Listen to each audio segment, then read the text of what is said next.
ಕೊಟ್ಟರೆ ಏನು ಉಪಯೋಗ ಆಗಲ್ಲ. ಈಗ ನಮ್ಮಲ್ಲಿ ಸತ್ತವ್ರಿಗೆ ಏನು ಮಾಡ್ತೀರಿ, ಸಮಾಧಿ ಅಂತೀರ.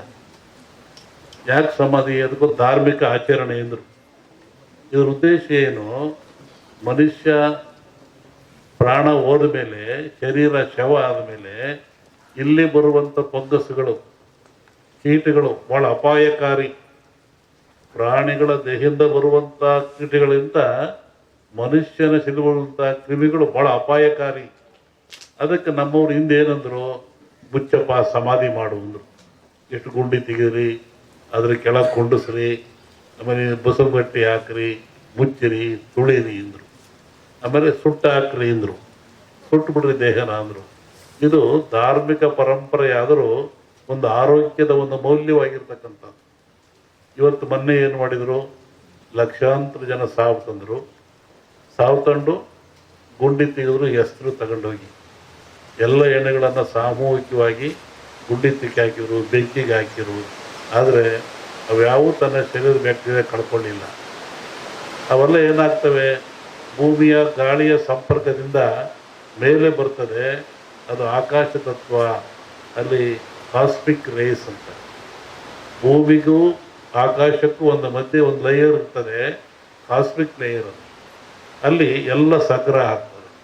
ಹೆಂಗೆ ನೀರು ಮೇಲೋಗಿ ಮೋಡವಾಗಿ ಗಾಳಿಯಿಂದ ಭೂಮಿಗೆ ಬರ್ತದೆ, ಹಾಗೆ ಒತ್ತಡ ಬಂದಾಗ ಅವು ಕೆಳಗೆ ಬರ್ತದೆ.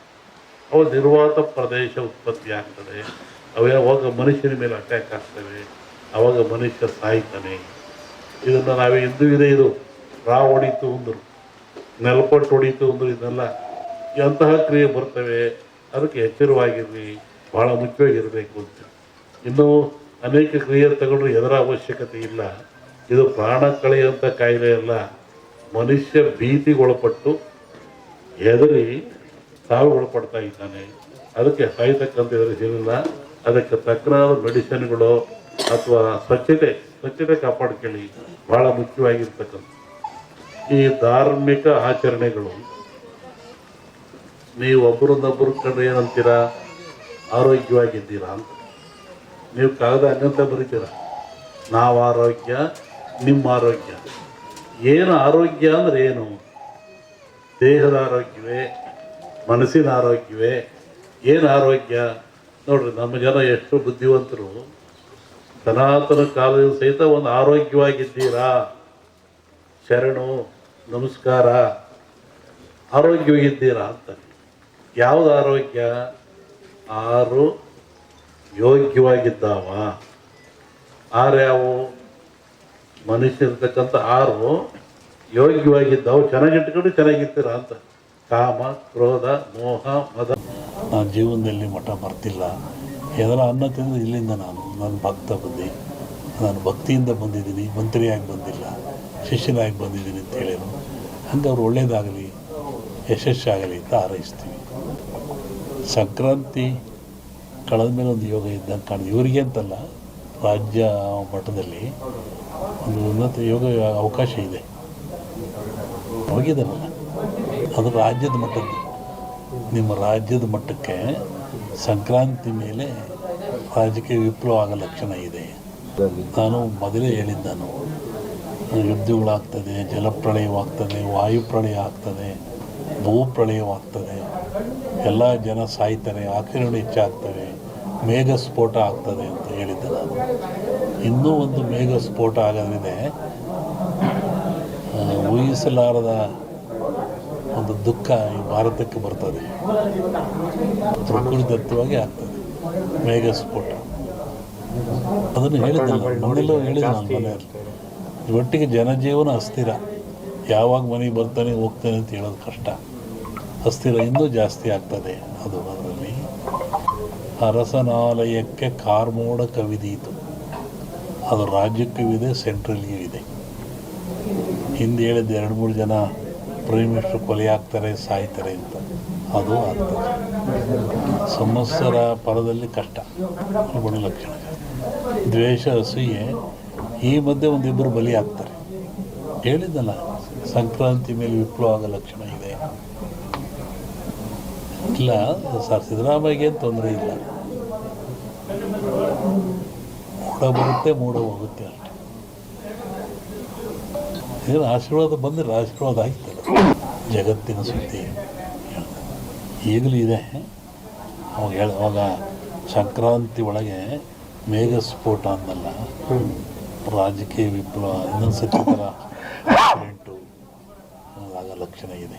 ಅದು ಹೇಳಿದೆ ಫ್ಲೈಟ್ ಮೇಘ ವಾಯು ಫ್ಲೈಟ್ದೆಲ್ಲ ಹೇಳಿದ್ದಲ್ಲ, ಫ್ಲೈಟ್ ಬಿತ್ತು, ಜನ ಸಾಯ್ತಾರೆ, ಮರಣ ಆಗ್ತದೆ, ಜಲಪ್ರಳಯವಾಗ್ತದೆ, ಸಮುದ್ರದಲ್ಲಿ ಆಗ್ತದೆ ಎಲ್ಲ ಹೇಳಿದ್ದಲ್ಲ ಆಗ್ತದೆ. ಇನ್ನೊಂದು ಶ್ರಾವಣದಲ್ಲಿ ಹೇಳ್ತೀನಿ, ಜನವರಿ ಒಳಗೊಂದು ಭಾಳ ದೊಡ್ಡ ಆಘಾತ ಆಗೋ ಲಕ್ಷಣ ಇದೆ ಇಂಡಿಯಾಕ್ಕೆ. ಸೂಳೆಯ ಮಗನುಟ್ಟಿ, ಇದನ್ನು ಇಟ್ಕೊಂಡಿಲ್ಲಿ ಪರಿಹಾರ ಮುಂದೆ ಹೇಳ್ತೀನಿ. ಸೂಳೆಯ ಮಗನುಟ್ಟಿ ಆಳುವನು ಮುನಿಪುರವ, ಯುದ್ಧವಿಲ್ಲದ ಮಡಿಯೇ ಪುರವಲ್ಲ ಕೂಳಾದೀತು. ಇದು ಹಾಕ್ರಿ, ಇದು ರಿಸಲ್ಟ್ ಹೇಳ್ತೀನಿ, ಆಮೇಲೆ ಬಿಡಿಸಿ ಹೇಳ್ತೀನಿ ಅದನ್ನು ಏನು ಅಂತ. ಇನ್ನೊಂದು, ಅಕಾಲದಲ್ಲಿ ಮಳೆ ಬಂದರೆ ಸಕಾಲದಲ್ಲಿ ಮಳೆಗೆ ತೊಂದರೆ ಆಗ್ತದೆ. ಮುಂದೆ ಬೇಕಾದಾಗ ಮಳೆ ಬರಲ್ಲ. ಈಗ ಬಂದುಬಿಡಿತಲ್ಲ, ಮುಂದೆ ಒಳ್ಳೆ ಬಿತ್ತನೆ ಕಾಲ, ಬೆಳೆ ಕಾಲ, ಬೇಕಾದಾಗ ಬರಲ್ಲ. ಅಕಾಲದಲ್ಲಿ ಮಳೆ ಬಂದರೆ ಸಕಾಲಿ ತೊಂದರೆ ಆಗ್ತದೆ. ಈ ಸರಿ ಅಂಥದ್ದು ಏನಿಲ್ಲ, ಸಮತೋಲನ ಆಗ್ತದೆ.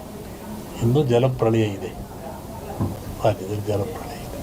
ಇಡೀ ಭಾರತ, ಇವು ಜಗತ್ತಿಗೆ ಇದು. ಸಾಗರದಲ್ಲಿ ಒಂದು ಅಚ್ಚರಿಯ ಸಂಗತಿ ಕಾಣುತ್ತೆ. ಜಲಸ್ಫೋಟ ಅಂತ ಹೇಳಿದ್ದೆ ನಾನು, ಅಲ್ಲಿ ಒಂದು ಆಗ ಲಕ್ಷಣ ಇದೆ. ಎರಡು ಸೇರಿ ಆಗುತ್ತೆ, ಮನುಷ್ಯರೇ ಮಾಡೋದಲ್ಲಿ. ಕೆಲವೊಂದು ಹೇಳೋಕ್ಕೆ ಹೆದರಿಕೆ ಆಗುತ್ತೆ. ಪರಿಹಾರ ಏನೆಲ್ಲ, ಭಗವಂತನ ಧ್ಯಾನ ಮಾಡಬೇಕು ಅಷ್ಟೇ. ಯಾವ ಪೂಜೆ ಪುರಸ್ಕಾರದಿಂದ ಏನು ಉಪಯೋಗ ಆಗಲ್ಲ. ನೇರವಾಗಿ ಭಗವಂತನ ಧ್ಯಾನ ಮಾಡೋದೇ ಮುಖ್ಯ. ನೆನೆಸ್ಬೇಕು ಭಗವಂತ. ಸೂಳೆಯ ಮಗನುಟ್ಟಿ ಆಳುವನು ಮುನಿಪುರವ, ಯುದ್ಧವಿಲ್ಲದ ಮಡಿಯೇ ಪುರವಲ್ಲ ಕೂಳಾದೀತು. ವಿಷ್ಣು ವಾಮಾವತಾರದಲ್ಲಿ ವಾಮನ ಭೂಮಿ ಕೇಳಿದ, 3 ಅಡಿ ಭೂಮಿ ಕೇಳಿದ, ಎಲ್ಲ ಉಳಿತು. ಅಮೇರಿಕಾ ದೇಶದಲ್ಲಿ ಅಲ್ಲೇ ತುಳಿದವನ್ನ ವಿಷ್ಣು ವಾಮಾವತಾರದಲ್ಲಿ ಬಲಿಯ, ಅದನ್ನು ಮುನಿಪುರ ಅಂತ ಕರೆದರು.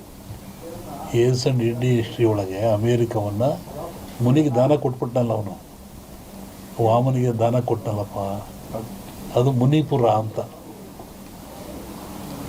ಯುದ್ಧವಿಲ್ಲದ ಮಡಿಯ ಪುರವಲ್ಲ ಕೂಳಾದೀತು ಅಂತ. ಮುನಿಪುರ ಅಂದರೆ ಅಮೇರಿಕವನ್ನು ಮುನಿಪುರ ಅಂತ ಕರೀತಾರೆ. ಅದು ಅಮೇರಿಕ ಒಂದು ದೇಶದಾಗಿಲ್ಲ, ಎಲ್ಲರೂ ಸೇರ್ಕೊಂಡ್ರದಲ್ಲಿ. ಶ್ರಾವಣದ ಮೇಲೆ ಹೇಳ್ತೀನಿ ಅದ್ರ ಬಗ್ಗೆ. ಹೇಳಿದ್ದೀನಿ, ಇನ್ನೂ ನೋಡ್ತಿರ್ಬೇಕಾರೆ. ಹಿಂದೆಲ್ಲ ಹೇಳಿದ್ನಲ್ಲ, ಮೊನ್ನೆ ಹೇಳಿದ, ಕೆಲವು ಮುಳುಗ್ತವೆ ದೇಶಗಳು, ಕೆಲವು ಹೇಳ್ತವೆ, ಹೊಸ ರಾಜ್ಯಗಳು ಉತ್ಪತ್ತಿ ಆಗ್ತವೆ ಅಂತ ಮೊನ್ನೆ ಹೇಳಿದ್ದೆ. ಮತ್ತು ಮದ್ದಿಲ್ಲದ ಕಾಯಿಲೆ ಬರುತ್ತೆ, 5 ವರ್ಷ ಇರುತ್ತೆ ಕಾಯಿಲೆ ಅದು. ಮತ್ತು ಕೊರೋನಾ ಬಂತು.